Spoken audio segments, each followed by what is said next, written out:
I got a lot to share with you today. Real practical stuff. Stuff nobody talks about, but that's going to be valuable for you.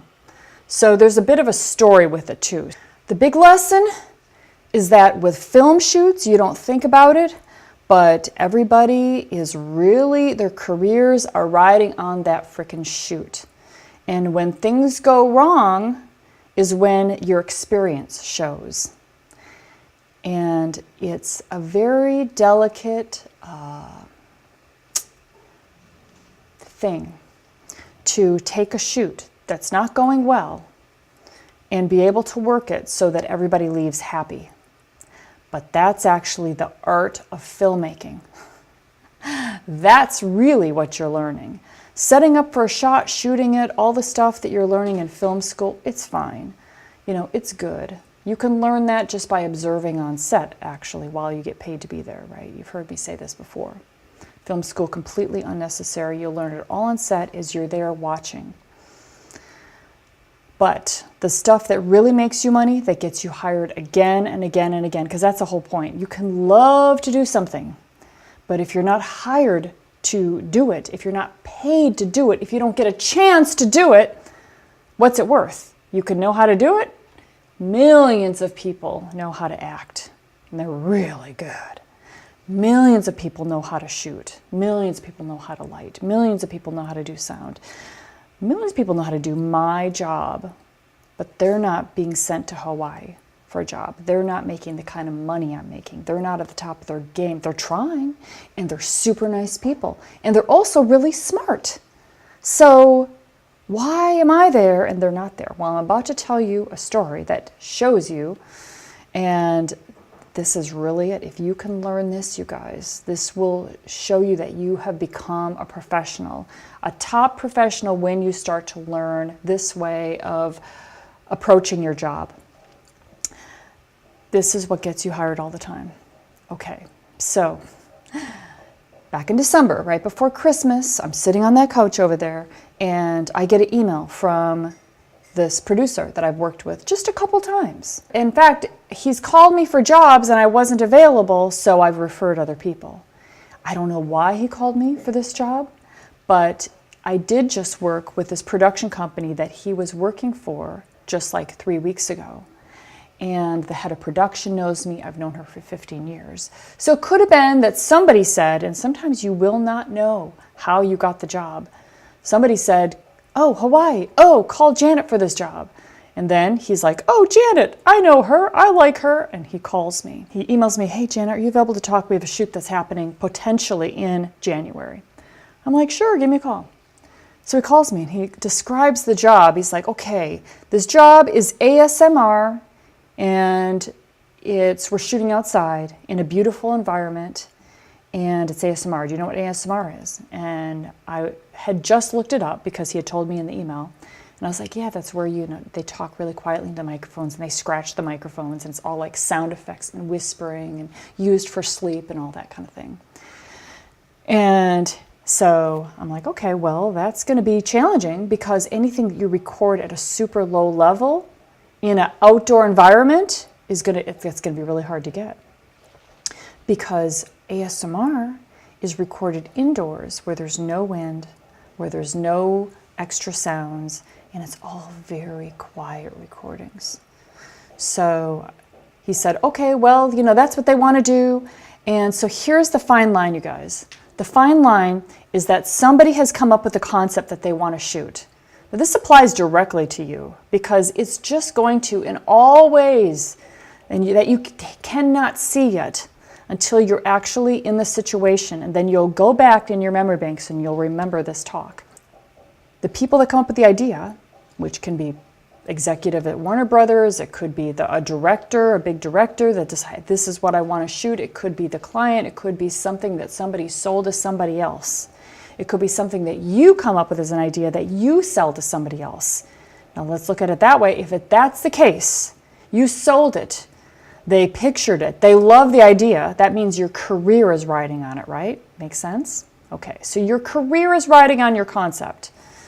And you've never shot it before, it's never been done before, but you're like, well, we'll figure it out.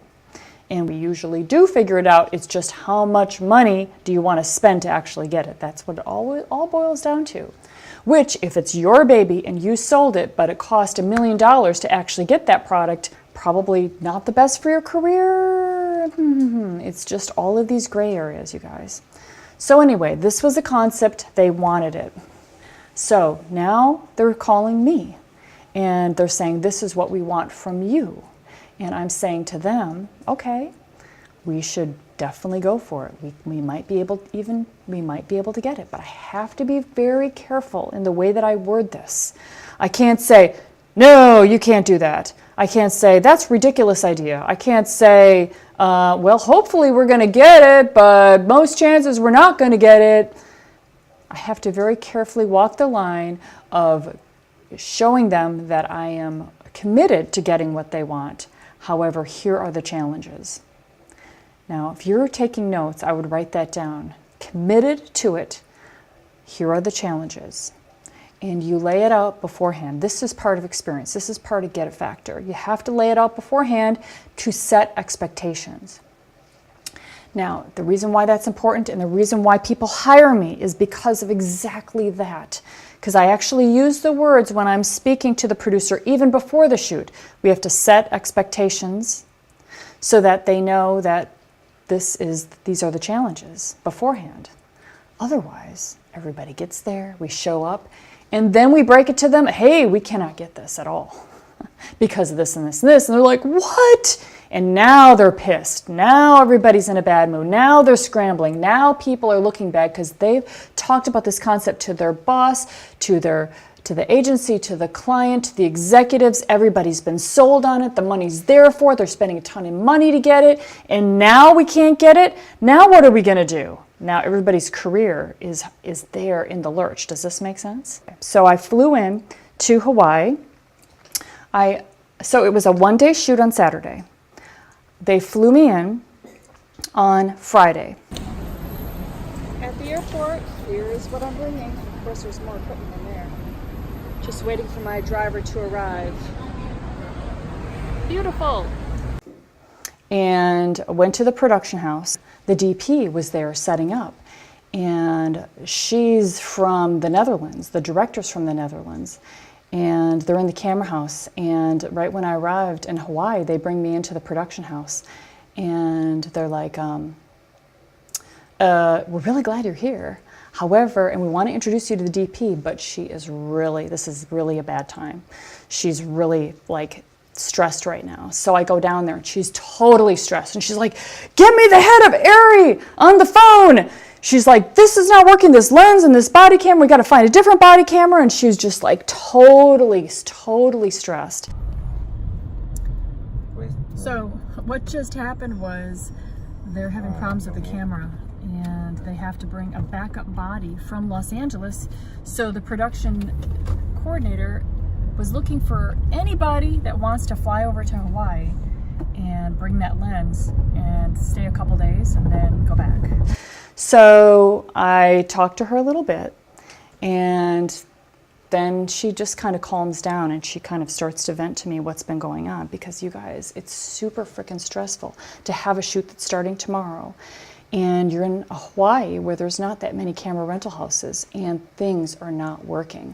Like if you cannot deliver the shot, if you can't have equipment that works properly on set and you're shooting a celebrity, oh yeah, that's going to be your career as well. So this is where the stress comes from.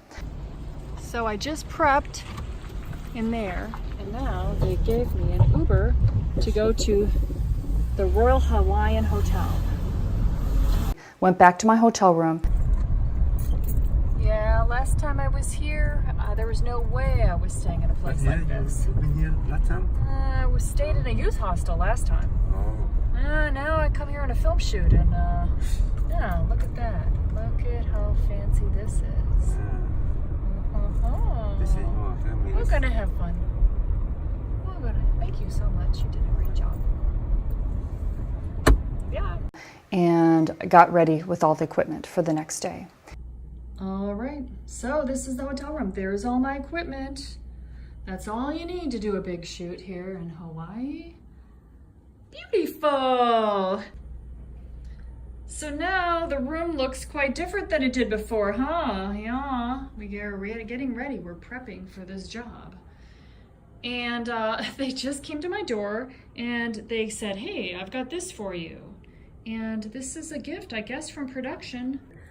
We are ready to go tomorrow. Everybody seems to be a little bit nervous about tomorrow, but I think it'll go smoothly. They certainly seem to have covered every single angle and what could possibly go wrong.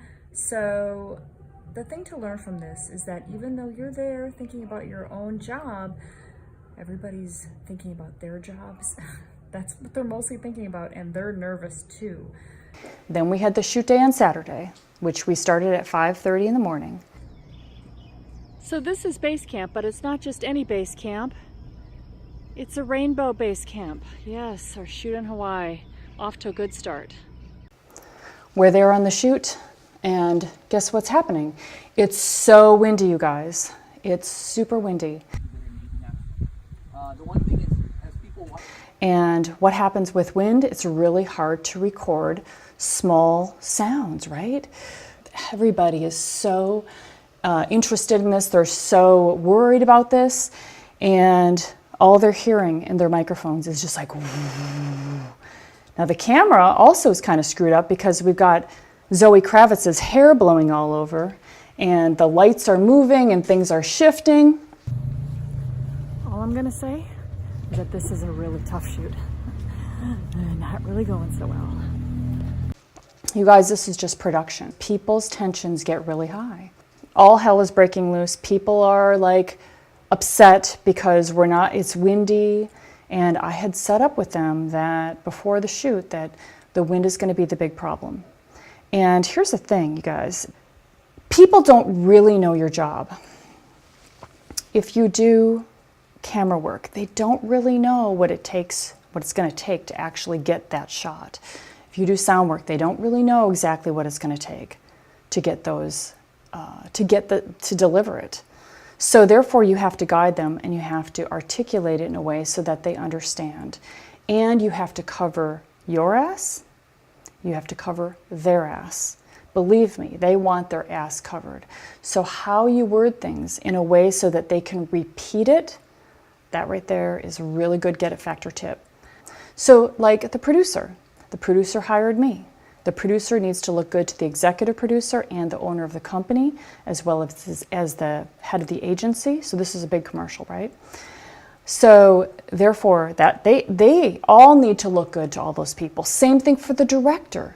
You know, people think that, oh, director is the head of the whole thing. No, that everybody's always working for somebody, you guys. The director is working for the agency, the client, the company. They want it to be successful for their own reel. They want to win awards with that. You know, they want to be able to pitch other stuff. Oh, they care very much.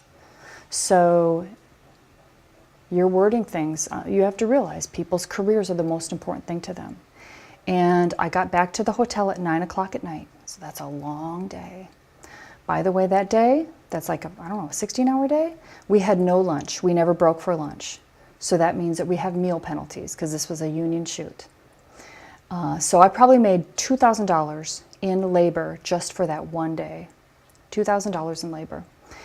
And then I had a travel day, which is a full day rate, and that was $900 a day. And then I had the day back, which is another $900 a day. So 2, 3, 4. Then I had a prep day, another $1,000, $500. So that's $5,000 just in labor for myself. Okay, $5,000 just in labor. In addition to that, we had equipment, which is another $2,000. So $5,000, $6,000, $7,000. Okay, so $7,000 is what I get to take home from a one-day shoot. Okay, this is why I do commercials. Anybody wondering, oh, she does commercials. She doesn't have any credits on IMDb. Yeah, well, I make great money. It's the top work, you guys. $7,000 or $8,000 just for me. In addition to that, they flew me over there. They pay for that. In addition to that, they put us up in a resort. It's like $500, $600 a night. In addition to that, there's per diem, which is $100 a day. So everything is paid. That is so much freaking money. In addition to that, my boom operator in Hawaii got paid $600 for a 10-hour day. So he did a long day as well, so he made about $1,200 for a boom operator, that is a very, very highly technical, difficult job. There's a lot to learn to do that job. So they're not just holding the boom. They're doing a lot. They're miking people. They're making a lot of decisions right alongside me so that things go smoothly. When somebody's good, it looks easy. When somebody's not good, it looks hard. So you can believe me, when I'm on set and you watch me, it's going to look like not that much is happening. Like I'm not doing that much. Like I'm very calm and taking care of what is going on, right? And it's just going to look like, hey, this is easy. Anybody could do it. But that's because everything has been thought about, everything has been charged up, everything has been ready, all the conversations have been had. It's all been set up to go smoothly. Okay, so that's what we get paid for. So why I get hired is my ability to, and I'm not unique, a lot of people can do this, you guys. It's the top people that are doing this. So there's a lot of other top people as well, I'm just one of them that happens to be here teaching you guys. But yeah, the top people will know that you're going to find out about the job, set expectations, word things in a way that they can repeat it so that they look good because their career is the most important thing to them. And then everybody works again. And then everybody leaves the job, even if they didn't get what they wanted, knowing that they know what to say, they know how they're going to fix it, they know what they're going to do. So basically, we're there shooting something that we wanted to get, and it was super windy, so we couldn't get it. So they're going to have to bring Zoe Kravitz into the studio, and it's going to cost them probably another $30,000 to record her, and then they have that for the thing. But they don't blame me because I told them beforehand, and I also set them all up to be successful and to be able to explain what happened and why it's happening that way. They knew it, but they wanted to take a chance, basically. Because if it wasn't windy, then we could have gotten it. In fact, there was one take, a period of 30 seconds where there was no wind and it was beautiful. And everybody heard it and they're like, that's it, that's what we wanted. But then it got windy again and that was it. No more. All right, so, well, the shoot is over with. Everybody goes home. They're going to spend a lot more money to get this shoot, to get the actual product now because of the challenges of shooting, but they got most of it. I used to, when I was starting out, I would obsess, I would worry. Oh, this is another point I want to make to you. Here's a huge point, you guys. Huge point I want to make to you. You guys ready for it? All right. If I had gotten this job when I was starting out, I would have been like freaking knots in my stomach, apologizing or covering my ass so much that I would be like, this and this, I'd be talking about it way too much, apologizing for it, super nervous about it. My energy would be like, almost like as if I did something wrong, right? That would be my energy when I started out. And you know what happens? When you put out that energy, people start to think that it is your fault. Yeah, even though it's not your fault, since you're obsessing and worrying about it and you're so like worried about them and not bringing back the goods, whatever, that they start to blame you. All from your energy. Very interesting. So, remember, cool as a cucumber. Be cool on set.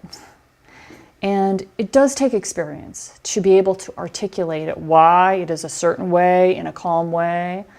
I'm like, okay. I came up to the executive producer, the whole head of the agency, and I said, you understand the challenges of why this is going the way that it is. Because ASMR, whispering, must be recorded in a very quiet environment. We thought, or we were hoping, that we were going to have that quiet environment. We don't. So therefore, we cannot capture what we wanted to. You'll notice that when she speaks in a normal voice, it all sounds great.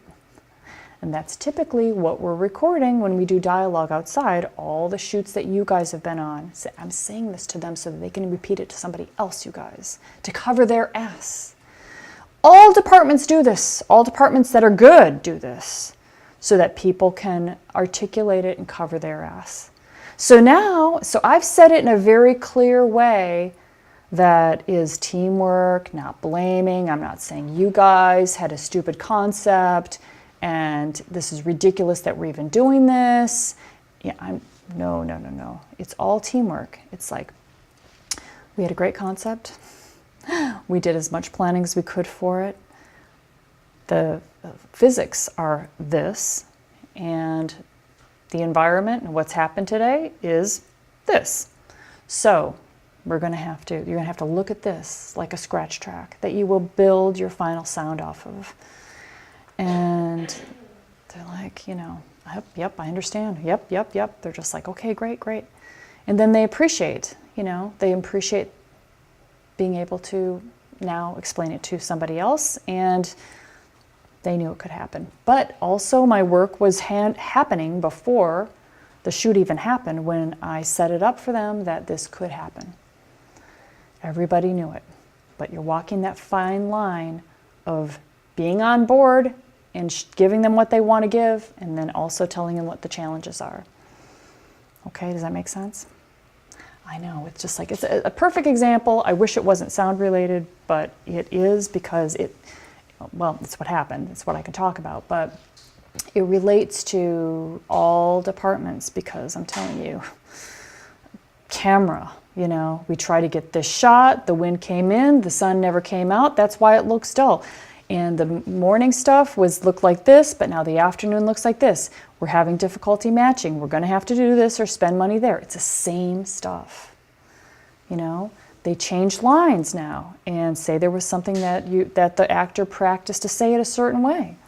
And they practiced it all day long. It was challenging for them. It was a really long line. And then all of a sudden, somebody said they couldn't say it that way. It didn't quite make sense. Better if they inject it this way. And now the actors got to adjust. And you have to be able to articulate that, what you need in order to be able to deliver that, because in the end you have to deliver it.